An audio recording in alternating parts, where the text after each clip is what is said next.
The great thing about Avatar, the game, is that we've got this choice at the beginning. It becomes a question of what's the right thing for the player. Depending on the choice you make, you get a different game.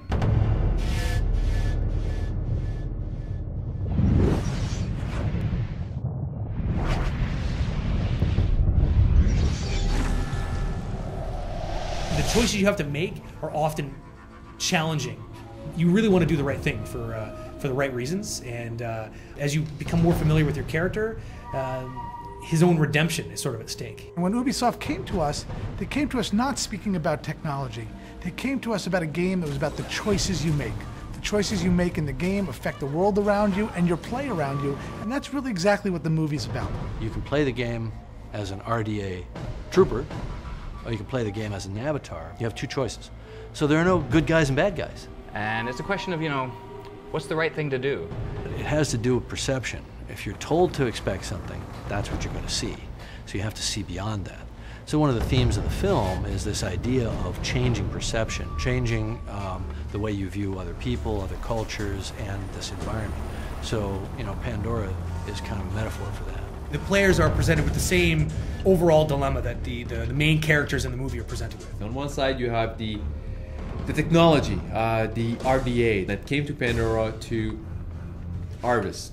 From an RDA perspective, they're just trying to do a job to get stuff back to Earth. Fighting for the RDA is what every gamer is expecting.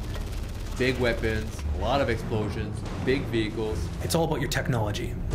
You rely heavily on the gadgets you have, the hardware, the military firepower. You have a variety of weapons to choose from, as well as a small arsenal of vehicles. And then there's the Na'vi. The Na'vi are the indigenous people on Pandora who've lived there for thousands and thousands of years, living in perfect harmony with the world until the humans arrive. As an avatar, you're going to discover the life, the culture of the Na'vi, and you're going to find actually a reason to fight for. Right away, your perspective changes. Whereas before you were kind of looking up like this at all the Na'vi, you instantly feel much more powerful. The trees are your friends like they never were as a corp.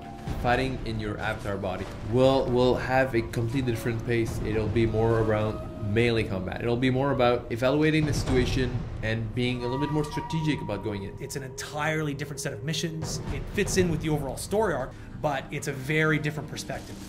You're a 10-foot tall soldier. Avatar the game is basically the story of two worlds in conflict.